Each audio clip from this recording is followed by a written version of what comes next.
examen dice: definición dogmática de la infalibilidad eclesial según Vaticano I, 1870, y el tema es 2.8. Entonces, más exactamente eso comprende los números que indicaba.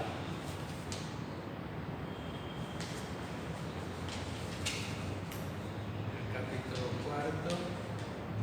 O sea, los números que corresponden a la definición de infalibilidad son 1838, 39 y 40. De Desinger. Los números que estás diciendo de qué? Los números que indiqué ahora son los números que corresponden a la definición de la infalibilidad. Y esos tres números deben ser estudiados a memoria prácticamente. Y termina todo con el canon, y el canon es el más corto de todos, pero es el más fuerte. Dice así: y si alguno tuviere la osadía, lo que Dios no permita, de contradecir a esta nuestra definición, sea anatema. Así que si ustedes quieren ser herejes, traten de aceptar esto o no aceptar esto. Bueno, ahora nos encontramos aquí. Dos palabras de introducción al texto. Entonces ya les dije que entre tantas cosas aprobadas por el Vaticano I, sobre todo el famoso sílabus que se refiere a tantas herejías o creídas herejías de aquel tiempo, etc., viene a relucir la introducción. Entonces la introducción es una palabrita sobre antes del capítulo primero, segundo, tercero y cuarto.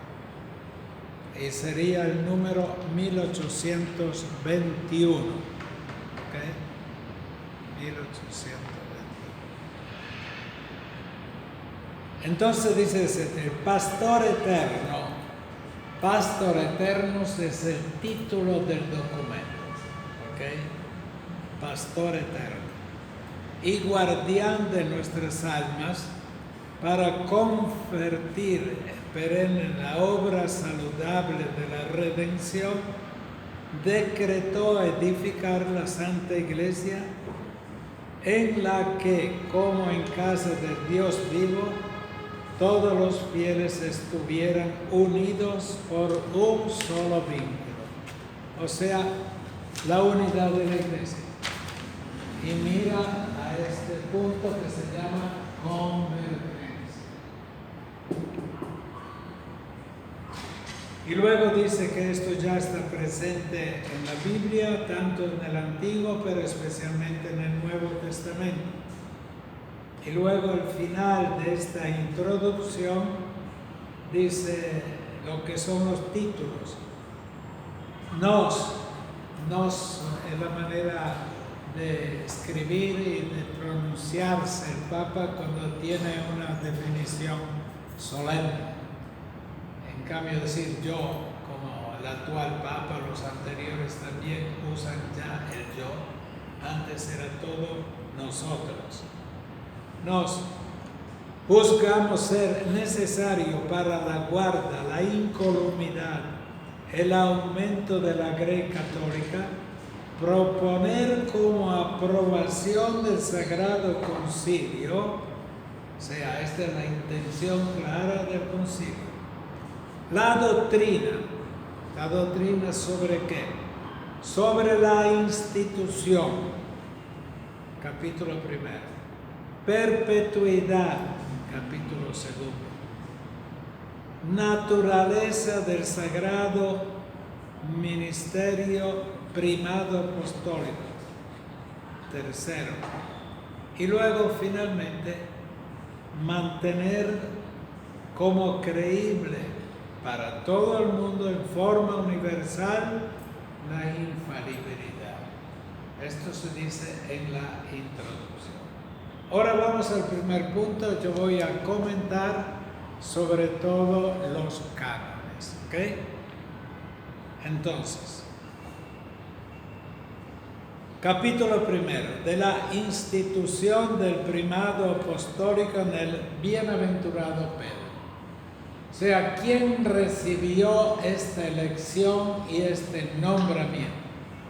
¿Cuál es la raíz bíblica y en este caso neotestamentaria sobre el otorgamiento del poder y de la responsabilidad del primado? ¿Estoy grabando? Sí. Ok.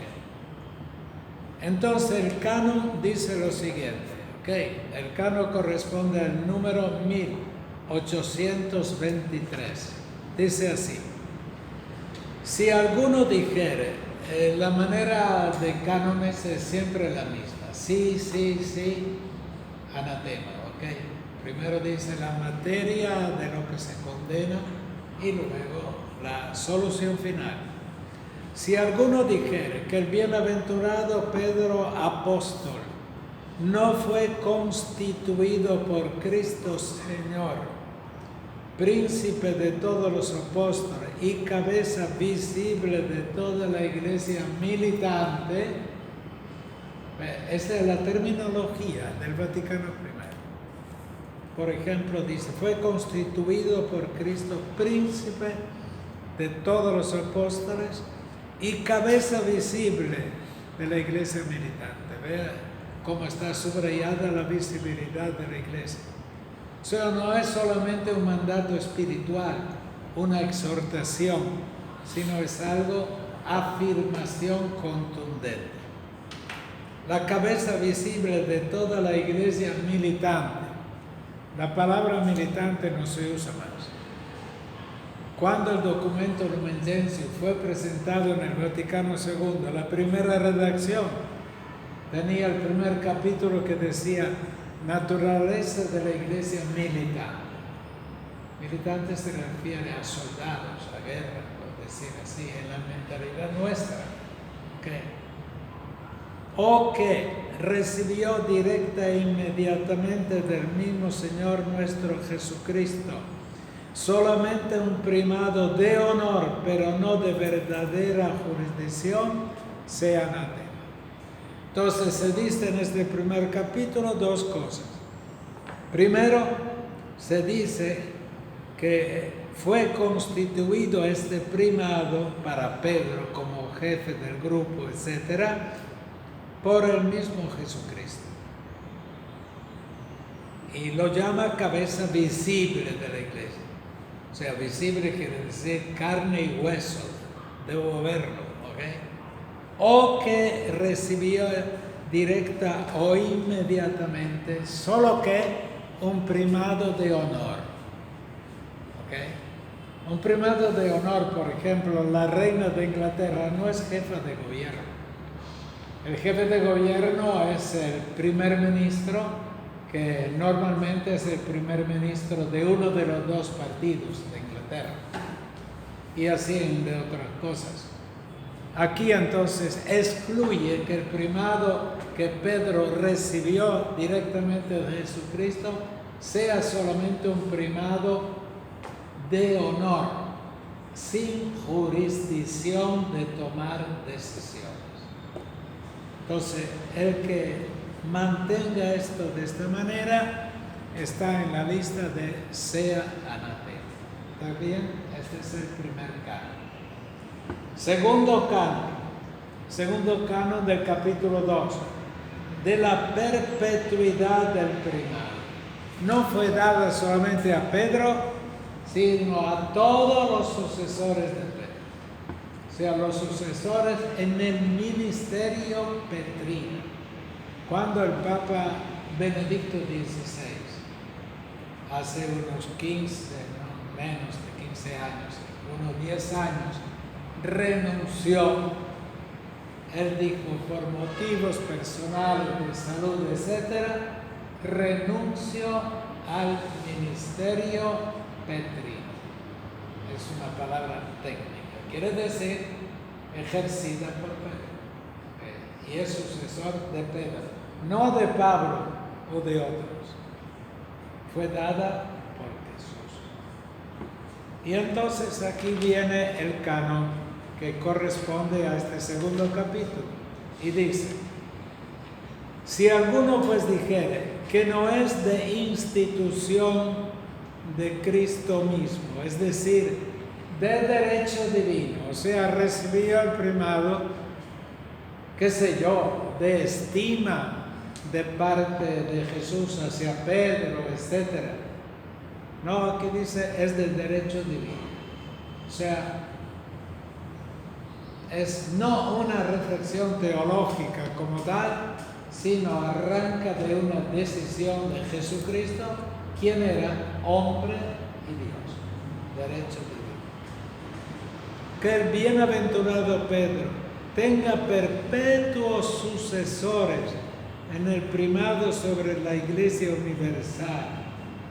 O sea, esto es para la Iglesia universal. Él preside la comunión de todas las iglesias locales.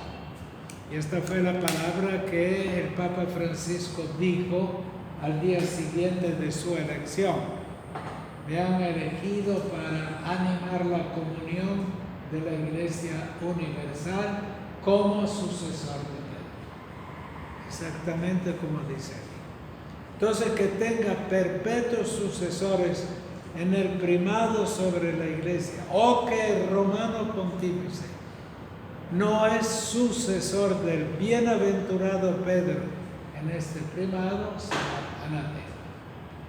Todo tiene esto una historia de 2000 años, y porque cada palabra se estudiaba así. ¿Okay? Capítulo 3, por fin este primado, ¿qué abarca? ¿Cuál es la naturaleza de este primado? Razón del primado de romano pontífice.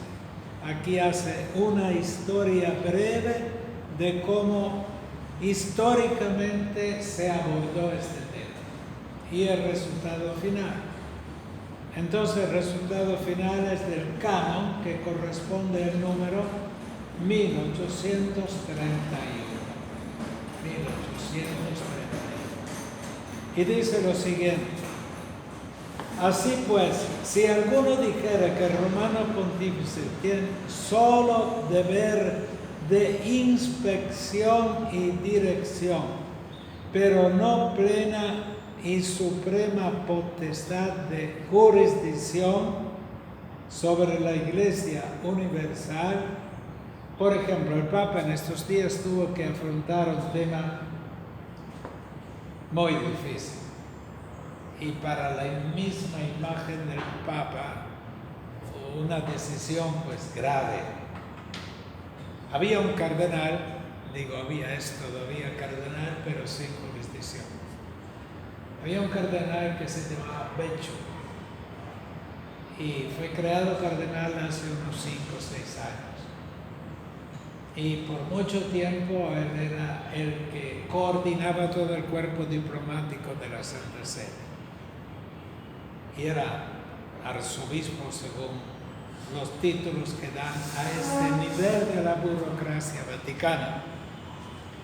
Y entonces resulta que ahora era el cardenal del dicasterio de beatificación y canonización de los santos, por decir así, encargado de eso.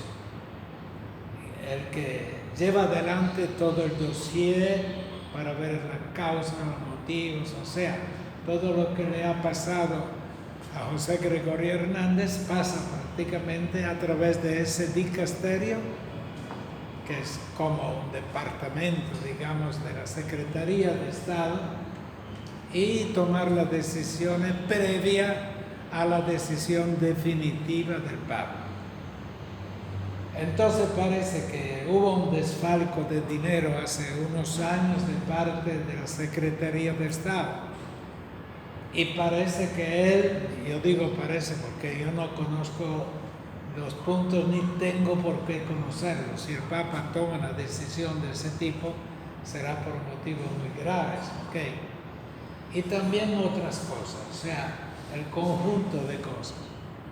Y el Papa, después de una larga investigación, finalmente llegó a la conclusión.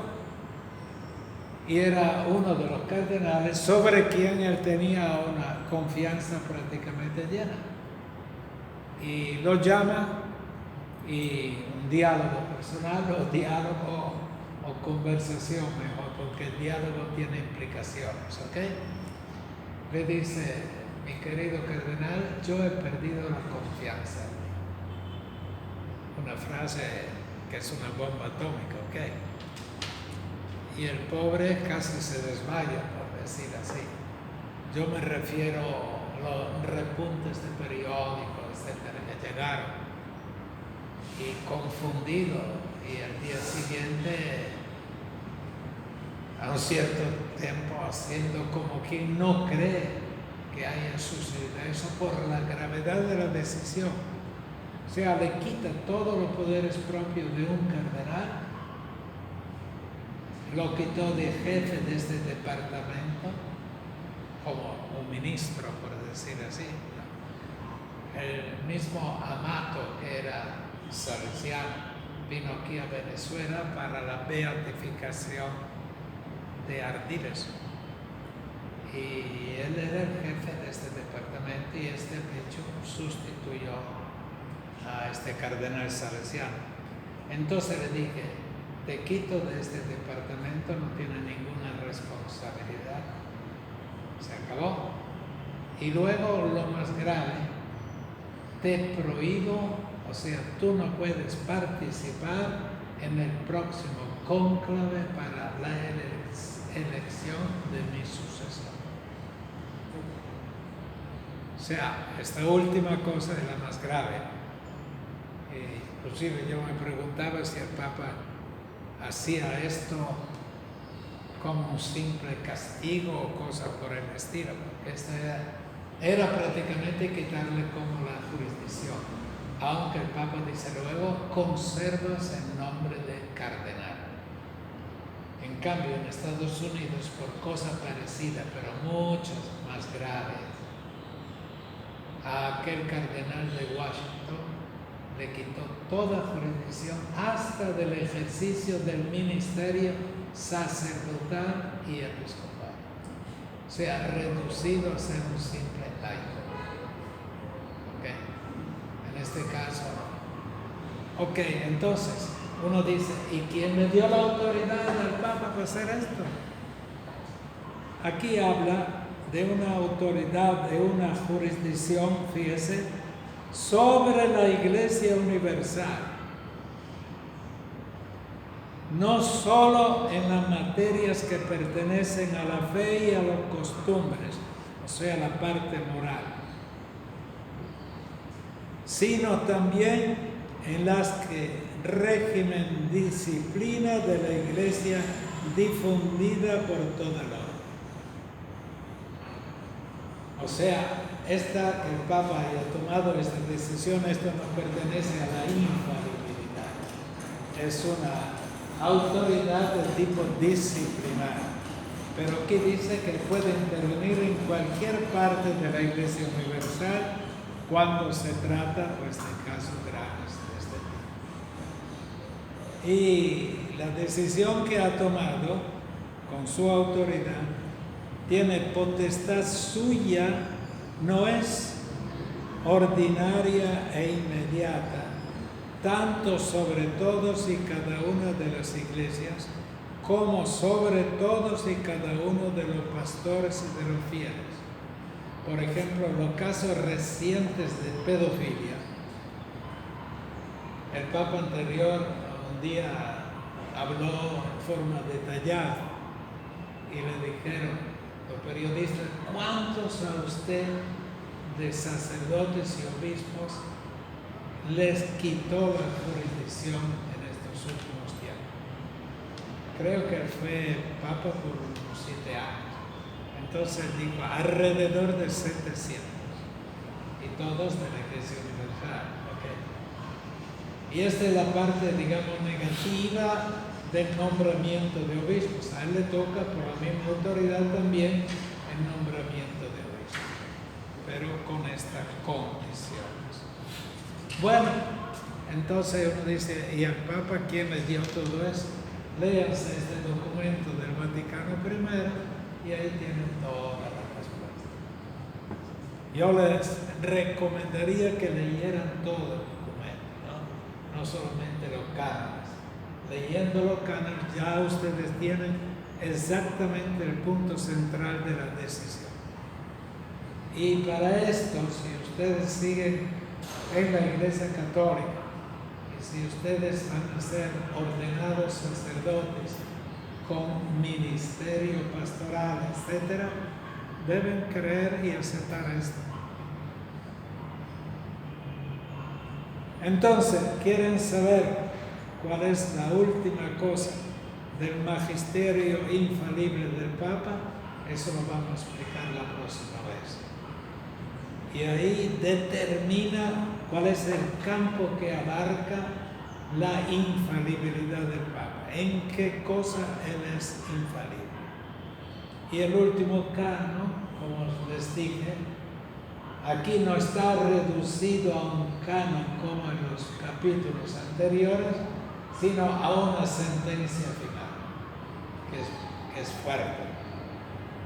Si alguno tuviera la osadía, diciendo osadía ya es como quien hace algo sin tener la autoridad para hacerlo.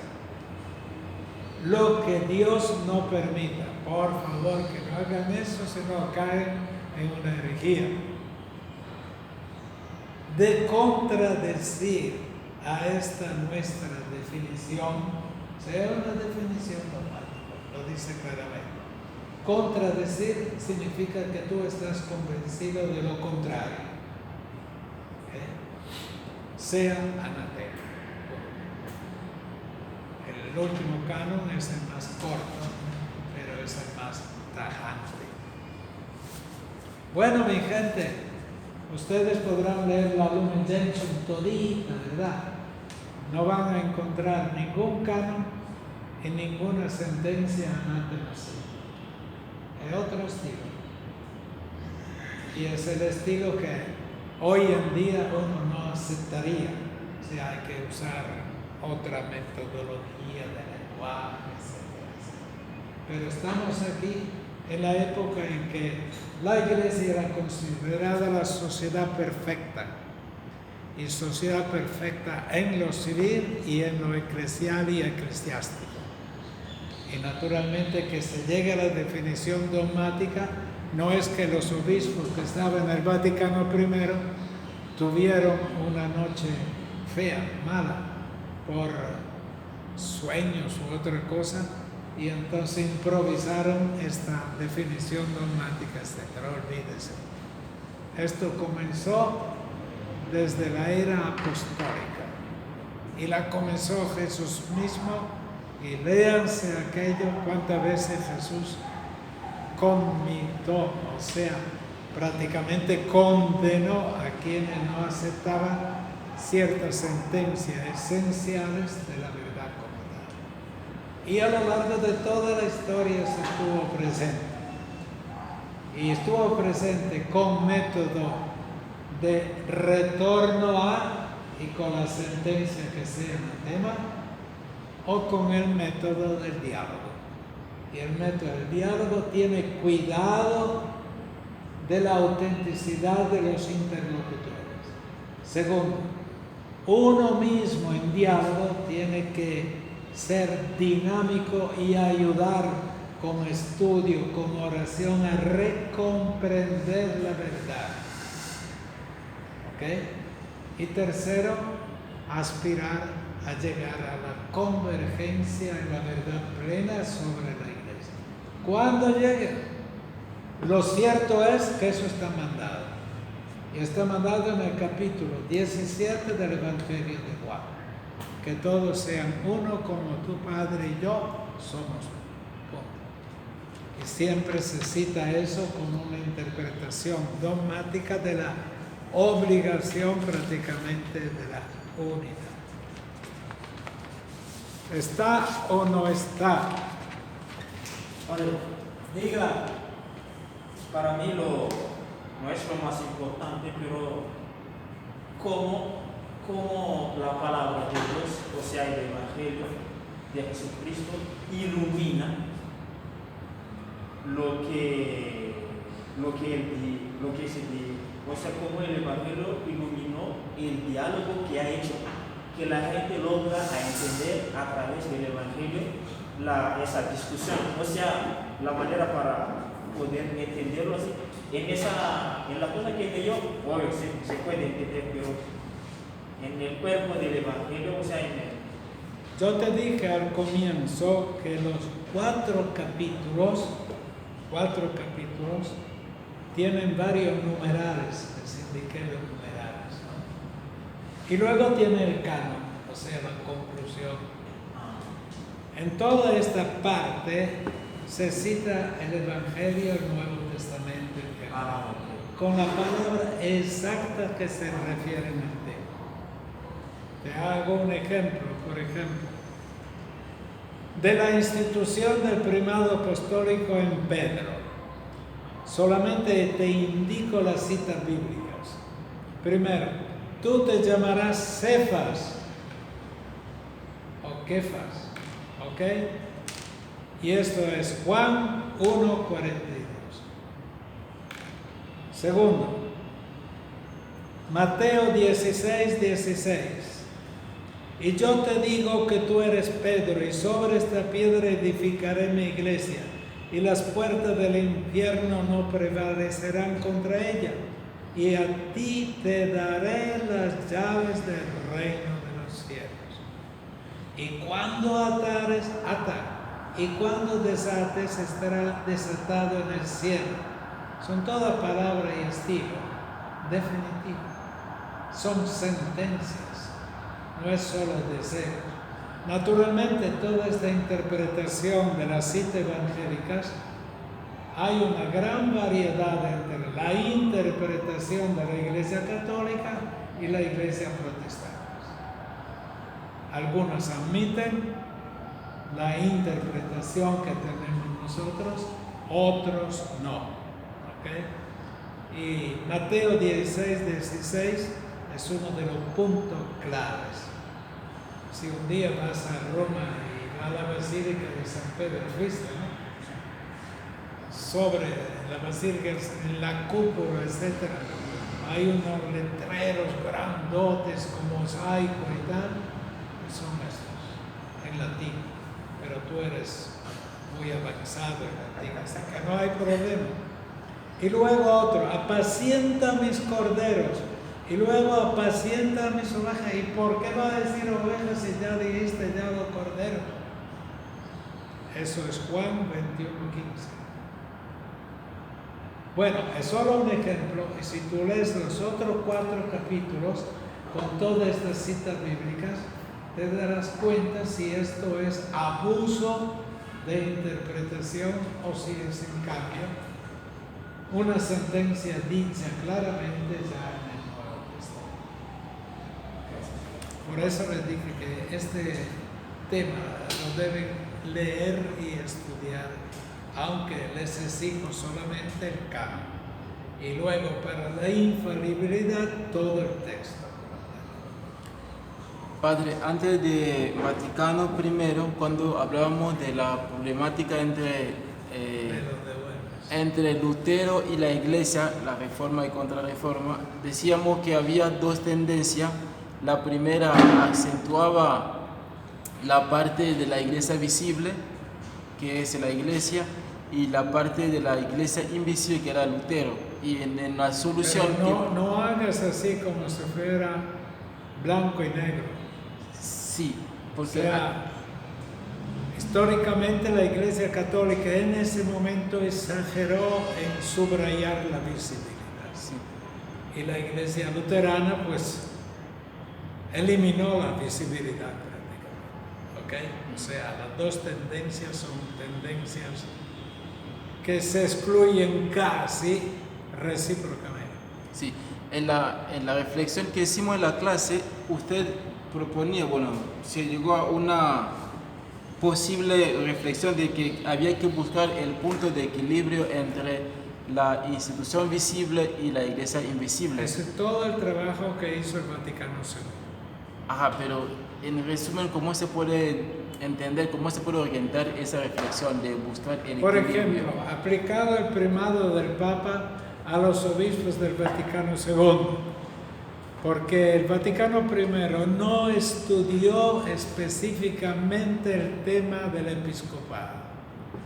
¿Por qué no le dio tiempo? Habían ya preparado más o menos un documento y de repente dijeron, por motivos políticos también, porque Francia y Prusia, Alemania, habían ya los gobiernos respectivos decretado el comienzo de la guerra entre las dos naciones.